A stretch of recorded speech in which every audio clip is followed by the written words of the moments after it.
Blockbuster video एक time पर movie rental business में टॉप पर था, लेकिन जब वो अपने स्टोर्स को खुला रखने पर फोकस कर रहे थे, एक छोटी सी कंपनी नेटफ्लिक्स चुपचाप डेटा का यूज करके पर्सनलाइज्ड रिकमेंडेशंस और कस्टमर एक्सपीरियंस को स्ट्रीमलाइन कर रही थी। As a result Blockbuster bankrupt हो गया और नेटफ्लिक्स एक ग्लोबल लीडर बन गया। अब सवाल ये आता है कि ऐसा क्यों हुआ? क्योंकि ब्लॉकबस्टर ने नए ट्रेंड्स को अडेप्ट नहीं किया, जबकि नेटफ्लिक्स ने उन्हें अपनाया।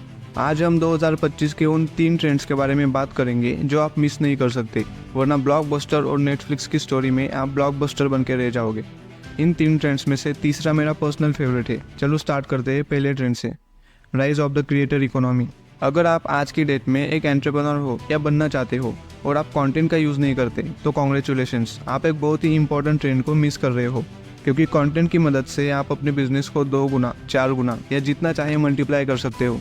अब 2025 में कंटेंट क्रिएट करना इतना ज़रूरी क्यों है, चलो समझते हैं। कंटेंट को किंग माना जाता है क्योंकि कंटेंट बनाने से आपको आपकी ही निश की एक स्पेसिफिक और स्ट्रॉन्ग ऑडियंस मिलती है, और उस ऑडियंस के एडवांटेज से आप अपने बिजनेस की ग्रोथ को मल्टीप्लाई कर सकते हो।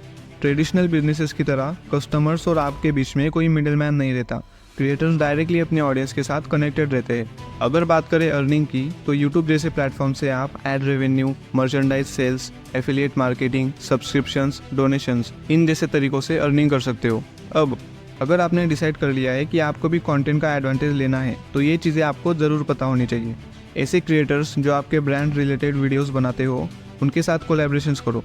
फॉर एग्जाम्पल, अगर कोई नया फ़ोन मार्केट में आने वाला होता है, तो वो लॉन्च होने से पहले ही कुछ टेक यूट्यूबर्स के चैनल पे उसका रिव्यू आ जाता है। तो जिससे स्मार्टफोन इंडस्ट्री इन क्रिएटर्स के साथ कोलैबोरेशंस करती है, आप भी अपनी निश में कुछ वेल नोन क्रिएटर्स के साथ कोलैब कर सकते हो। देखो, सिर्फ आप ही अपने बिजनेस के लिए कंटेंट बनाओ ये ज़रूरी नहीं है। आप अपने ऑडियंस को इनकरेज कर सकते हो कि वो आपके प्रोडक्ट के अराउंड कंटेंट बनाएं। जैसे बहुत सारे यूट्यूबर्स है जो फेमस ब्रांड्स के ऊपर वीडियोस बनाते हैं, जिससे कि क्रेडिबिलिटी बढ़ती है। अब समझो कि आपने जस्ट बिजनेस स्टार्ट किया है और आपके पास उतना बजट नहीं है कि आप टॉप क्रिएटर्स को चार्ज कर सको, तो सिंपली आप छोटे इन्फ्लुएंसर्स को टारगेट कर सकते हो। कभी कभी छोटे इन्फ्लुएंसर्स भी हाई एंगेजमेंट ला के देते हैं। कुछ क्रिएटर्स की कम लेकिन बहुत ही स्ट्रॉन्ग फॉलोइंग होती है। तो अगर आप कुछ स्पेसिफिक क्रिएटर्स को कंटेंट बनाने के लिए टारगेट करते हो, तो उससे आपका बहुत फ़ायदा हो सकता है। Cyber security focus. पहले मैं आपको बता दूं कि साइबर क्राइम किसे कहते हैं और 2025 में साइबर सिक्योरिटी कितनी ज़्यादा क्रूशियल है। साइबर क्राइम बेसिकली एक इलीगल एक्टिविटी है, मतलब टेक्नोलॉजी का यूज़ करके कंपनीज का सेंसिटिव डेटा चुराना, कुछ इंपॉर्टेंट ऑपरेशंस को डिस्टर्ब करना, पैसे चुराना या कुछ फ्रॉड करना। साइबर क्राइम से बिजनेस के साथ नहीं होते, या किसी इंसान या फिर गवर्नमेंट के साथ भी किए जाते हैं। इस साइबर क्राइम का एक सबसे कॉमन और बहुत ही नुकसानदायक टाइप है रैंसमवेयर अटैक्स। मालशियस सॉफ्टवेयर, जिसको हम मालवेयर बोलते हैं, उसकी मदद से ये रैंसमवेयर अटैक्स होते हैं।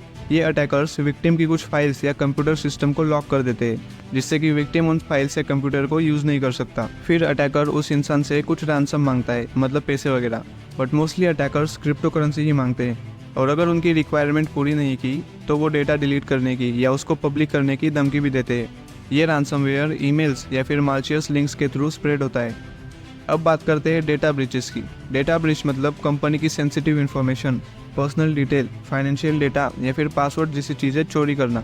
इससे बिजनेस के साथ उसके कस्टमर्स का भी नुकसान होता है, क्योंकि हैकर्स कस्टमर्स की पर्सनल इन्फॉर्मेशन का मिसयूज़ भी कर सकते हैं। और जब ये डेटा ब्रीच होता है, तो कस्टमर्स का उस कंपनी पे किया हुआ ट्रस्ट कम हो जाता है। कंपनी में उनका डेटा सेफ नहीं है, ये सोच के वो सर्विस लेना बंद कर सकते हैं। अब इन प्रॉब्लम्स के लिए एंटरप्रेन्योर्स को क्या करना चाहिए? Invest in strong security protocols. कुछ सिक्योरिटी सॉफ्टवेयर्स में इन्वेस्ट करना आपको डेटा ब्रीचेस और रैंसमवेयर जैसे अटैक्स होने से बचाने में मदद कर सकता है, इसीलिए ये ज़रूर इम्प्लीमेंट करो। Employ education. स्टाफ को साइबर अटैक्स के बारे में अवेयर करना चाहिए, और ऐसे अटैक्स को अवॉइड कैसे करना है इसके बारे में भी एजुकेट करना चाहिए। देखो, जैसे जैसे डिजिटल बिजनेस बढ़ रहे हैं, वैसे ही साइबर थ्रेट्स भी बढ़ते जा रहे हैं। 2025 में साइबर सिक्योरिटी एक ऑप्शन नहीं बल्कि एक नेसेसिटी है, जो सभी एंटरप्रेन्योर्स ने अपना डेटा प्रोटेक्ट करने के लिए इम्प्लीमेंट करनी चाहिए। Personalisation and data driven marketing. 2025 में सक्सेसफुल होने वाले बिजनेसेस वो होंगे जो पर्सनलाइजेशन की पावर को समझते हैं। आपको जो भी फेमस बिजनेसेस पता होंगे, उनमें से टॉप 3 बिजनेसेस को याद करो। उन सभी बिजनेसेस की मार्केटिंग पर्सनल लेवल पे लोगों के साथ ज़रूर कनेक्ट करती होगी। पर्सनलाइजेशन से बिजनेस अपने कस्टमर्स के साथ डीपर कनेक्शंस बना सकते हैं, जिसमें प्रोडक्ट्स, सर्विसेज और मैसेजिंग को पर्सनल लेवल पे रिजोनेट करने का मौका मिलता है। इससे ना सिर्फ कस्टमर्स की लॉयल्टी बढ़ती है, बल्कि कन्वर्जन रेट्स भी इंक्रीज होते हैं। फॉर एग्जांपल, फ़ोन्स का मार्केट बहुत बड़ा है। फ़ोन खरीदने के टाइम पे कस्टमर्स के पास बहुत सारे ऑप्शंस होते हैं। अब यहाँ पे ऐसे बिजनेसेस जो अपने कस्टमर्स को समझते हैं और उनको स्पेशल फील करवाते हैं वही स्टैंड आउट कर पाएंगे और सक्सेसफुल हो पाएंगे। इसका एप्रोप्रिएट एग्जांपल है आईफोन और सैमसंग। अब बात करते हैं कि पर्सनलाइजेशन काम कैसे करता है। Customer segmentation. सबसे पहले बिजनेस अपने कस्टमर्स को अलग अलग सेगमेंट्स में डिवाइड करते हैं। ये सेगमेंटेशन उनकी एज, लोकेशन, बाइंग बिहेवियर या इंटरेस्ट के बेसिस पे होता है। इससे बिजनेसेस को ये समझने में मदद मिलती है कि कौन सा कस्टमर किस प्रोडक्ट या सर्विस में इंटरेस्टेड होगा। Tailored marketing campaigns. सेगमेंटेशन के बाद अगला स्टेप है टेलर्ड मार्केटिंग कैंपेन्स। इसका मतलब है हर कस्टमर ग्रुप के लिए कस्टमाइज एड्स और ऑफर्स बनाए जाते हैं जो उनकी इंटरेस्ट से मैच करे। जब कस्टमर्स को उनकी ज़रूरत के हिसाब से ऑफर्स मिलते हैं तो इंगेजमेंट और सेल्स बढ़ जाते हैं। Predictive analytics. इस पॉइंट पे एआई और डेटा एनालिटिक्स एंटर करते हैं। कस्टमर्स के डेटा को एनालाइज करने से बिजनेसेस उनके बिहेवियर्स को प्रेडिक्ट कर सकते हैं। कौन से प्रोडक्ट्स या सर्विसेज उन्हें फ्यूचर में अट्रैक्ट करेंगे, इस टाइम पे वो परचेस कर सकते हैं। ये सब डेटा को एनालाइज करके बिजनेसेस अपने स्ट्रैटेजी को एडवांस में प्लान कर लेते हैं। अब सवाल ये है कि ऐसी कौन सी चीज़ें हैं जो एंटरप्रेन्योर्स को जानने की ज़रूरत है। Collect and analyse data. आज के बिजनेस वर्ल्ड में डेटा सब कुछ है। एंटरप्रेन्योर्स को कंटिन्यूसली अपने कस्टमर का डेटा कलेक्ट करना होगा। जितना ज़्यादा वो अपने ऑडियंस को समझेंगे उतनी ही अच्छी उनकी पर्सनलाइजेशन स्ट्रैटेजी होगी। Create hyper personalised experience. Simple personalisation अब काफ़ी नहीं है।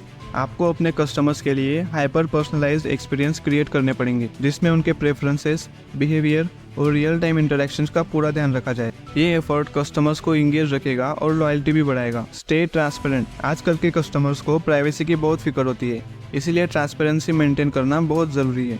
आपको कस्टमर्स को क्लियरली बताना होगा कि आप उनका डेटा कैसे यूज़ कर रहे हो और उन्हें भरोसा दिलाना होगा कि उनका डेटा सेफ है। ट्रस्ट के बिना कोई भी पर्सनलाइजेशन स्ट्रैटेजी फेल हो सकती है। बिजनेस का फ्यूचर फास्ट, टेक ड्रिवन और ह्यूमन कनेक्शंस के अराउंड सेंटर होगा। चाहे वो क्रिएटर्स के साथ कोलैबोरेशंस करना हो, अपने डिजिटल एसेट्स को सिक्योर करना हो या हाइपर पर्सनलाइज्ड एक्सपीरियंस डिलीवर करना हो।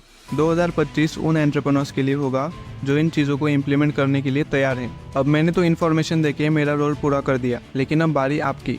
आप इन ट्रेंड्स को बिजनेस में कैसे इम्प्लीमेंट करने वाले हो मुझे कमेंट्स में ज़रूर बताओ। और अगर आपको ये वीडियो वैल्यूएबल लगी हो तो लाइक, शेयर और सब्सक्राइब करना मत भूलना। ऐसे ही बिजनेस रिलेटेड नॉलेज के लिए इस चैनल पे बने रहो। तो मिलते हैं नेक्स्ट वीडियो में। Bye bye.